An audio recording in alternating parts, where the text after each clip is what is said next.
this game Expendable by Rage Software is uncommon to many gamers, and for good reason. It's an arcade shooter at its finest that doesn't really try to stand out from the rest. When you first start up this game, you'll notice something odd about the controls. It seems that the developers decided to put tank controls in a fast-paced arcade shoot 'em up. Why they did this, I have no clue, but it certainly serves as a key issue throughout the game. These controls get you into a lot of trouble, especially because it's incredibly slow to turn and you have to be moving in order to turn correctly, or you'll just stand still and turn left and die.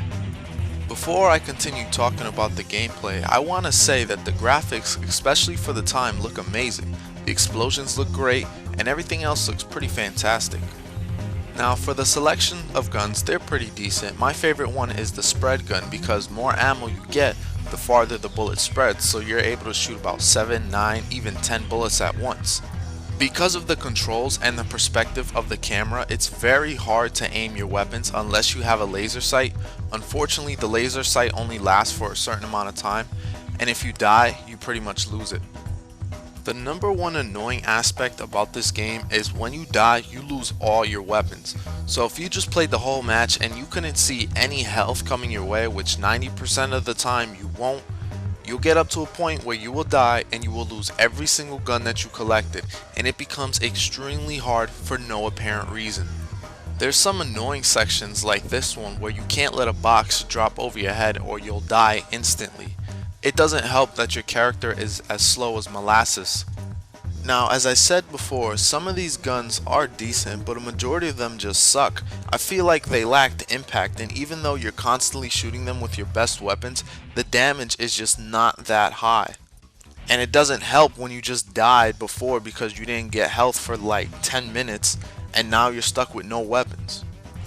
Even though you can strafe in this game, it doesn't help because sometimes the walls have turrets and you can't hit those turrets on the walls. So even though you're avoiding enemy fire, you're still getting hit from other sides.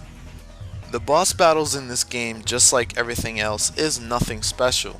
The bosses aren't very hard, they're not very challenging, and they're not that memorable. Most of them just have a weak point. You exploit that weak point forever and then just defeat it at the end. Really nothing special or innovative. One thing I like about this game are the third-person action sequences. They put the camera right behind the character, and honestly, I feel like the controls were designed for these sections. Honestly, I would have preferred if the game was done in this style with the camera behind the character rather than an overhead view. The difficulty of this game is all over the place. One minute it's easy as pie, next minute it is hard as hell for no reason. This part is annoying. You pretty much have to walk to the mine and run back or your ass is grass. And this is literally the only way to progress through the level. If you're lucky enough, you'll be able to attend the bonus stage where you can get a life. Now, I would have completed this as I was very close, but my character is slower than molasses, unfortunately. While I have been fairly negative on this review, it's not that bad. There is a 2-player mode, but unfortunately I don't have any friends that want to play old games with me. It's unfortunately. It's kind of redundant. I did have some fun with this game, but for every ounce of fun, there was about 2 or 3 pounds of disappointment and frustration. That's why the final score is a 5 out of 10.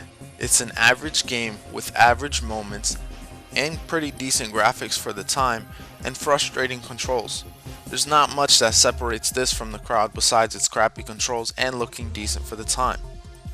But anyways, thank you for watching my video. Please follow me on Twitter for updates on what's coming on with the channel, what's going on. And this is Pow3rh0use signing off.